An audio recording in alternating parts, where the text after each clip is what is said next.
किसी शायर ने बहुत ही अच्छी बात कही है, वक्त बदलता है जिंदगी के साथ, जिंदगी बदलती है वक्त के साथ। वक्त नहीं बदलता अपनों के साथ, बस अपने बदलते हैं वक्त के साथ। नमस्कार दोस्तों, मैं हूं रवि गुप्ता और आपका अपना इस यूट्यूब चैनल जिसका नाम तमाचा न्यूज़ में आपका हार्दिक अभिनंदन एवं स्वागत करता हूं। दोस्तों, आज मैं आपके सामने फिर से हाजिर हूँ एक नई कहानी लेकर। चलिए इस कहानी को शुरू करते हैं और कहानी के बाद में अपने आपसे बात करेंगे। दोस्तों, एक व्यापारी होता है, बहुत ही धनिक व्यापारी होता है और बड़ा बिजनेस करता है। उसके बहुत सारे नौकर काम कर रहे होते हैं। उसका एक काम कर रहा होता आदमी होता है जिसका नाम होता है रामू। रामू का एक परिवार होता है। रामू के परिवार में 3 लोग होते हैं, खुद और उसकी पत्नी और उसका बच्चा। रामू मालिक के पास काम करता था, बिल्कुल सेम उन्हीं नौकरों की तरीके से जैसे और नौकर उसके यहाँ काम किया करते थे। पता नहीं अचानक से क्या हुआ, एक दिन व्यापारी ने रामू को अपने पास बुलाया और कहा, रामू, अगर तुम मन लगा के काम करोगे, बहुत अच्छे से काम करोगे, तो मैं आपको अंत समय में आपको मैं आखिरी समय में आपको 10 लाख रुपए दूंगा। 10 लाख रुपए की जब बात रामू सुनता है तो बहुत ही खुश हो जाता है, बहुत ही प्रसन्न हो जाता है और मन लगा के काम करता है।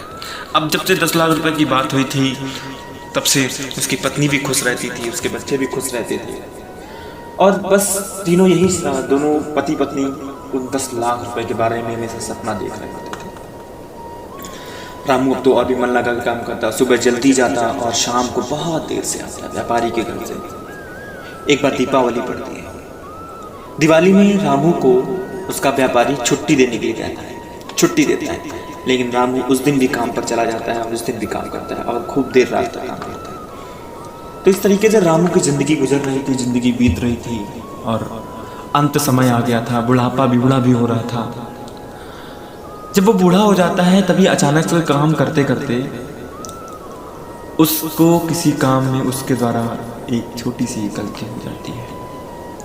अब व्यापारी रामू को उस गलती के लिए डांटता है, फटकारता है और उसको उसकी नौकरी से निकाल देता है और कहता है, तूने जिंदगी भर कुछ नहीं किया, जिंदगी भर तूने मेरा नमक खाया और उसके बाद भी इतनी गलती। चिल्लाते हुए उसकी बेइज्जती करते हुए उसको नौकरी से निकाल देता है। लेकिन फिर भी रामू वहाँ से जाता नहीं है। वो रामू उस व्यापारी के पैर पकड़ता है, हाथ जोड़ता है, सब कुछ करता है, गिड़गिड़ाता है, रोता है सामने, लेकिन व्यापारी का दिल नहीं पसीजता और व्यापारी रामू को उसकी नौकरी से निकाल देता है। नौकरी से निकाले जाने के बाद रामू का दिल दुखी हो जाता है। उसने जब अपनी पत्नी को बात बताई, पत्नी भी दुखी हो जाती है। अब फिर से रामू असहाय था, उसके पास अब कोई काम नहीं था। पहले तो रामू जवान था तो कोई भी काम कर सकता था, अब तो रामू भी बूढ़ा हो चला था, उसके शरीरों में भी वो जान नहीं था, उसके शरीर में वो खून नहीं बह रहा था जो जवानी का खून होता है। समय निकल चुका था। अगर रामू को 10 लाख रुपए का लॉलीपॉप, 10 लाख रुपए की छोटी सी रकम देने की बात अगर व्यापारी ने रामू सुना कही होती तो रामू की जिंदगी आज को दूसरी होती। रामू ने कभी उन 10 लाख रुपए के बाद कोई बात ही नहीं सोची, हमेशा वो 10 लाख रुपए की बात सोच। कहानी में यही शिक्षा देखी जाती है कि कभी भी हमें कोई कार्य किसी दूसरे के ऊपर निर्भर रहकर नहीं करना चाहिए। कभी हमें ये नहीं सोचना चाहिए जीवन में कि जब वो मेरे लिए कुछ करेगा तब मेरी ज़िंदगी बदलेगी। आपकी ज़िंदगी है, आपको खुद से बदलनी है, कोई आपकी ज़िंदगी बदलने के लिए नहीं आएगा। ज़िंदगी आपकी है, कैसे बदलना है, क्या करना है, क्यों करना है, कब करना है, यह आपको सोचना पड़ेगा। कैसे भी करना है, आप ही को करना है। दोस्तों, किसी भी दूसरे के ऊपर निर्भर रह के अपनी ज़िंदगी मत गुजारो। ज़िंदगी बहुत छोटी सी है, बस समय की बात है।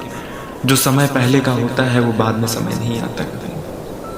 तो अगर आप भी किसी ऐसे लॉलीपॉप या किसी ऐसी लालच के कारण किसी के साथ जुड़े हुए हैं तो आप उसके ऊपर विचार जरूर करिएगा।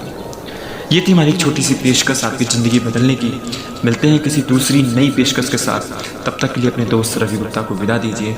आपका अपना कीमती समय देने के लिए आपका बहुत बहुत आभारी हूँ और बहुत बहुत आपका धन्यवाद।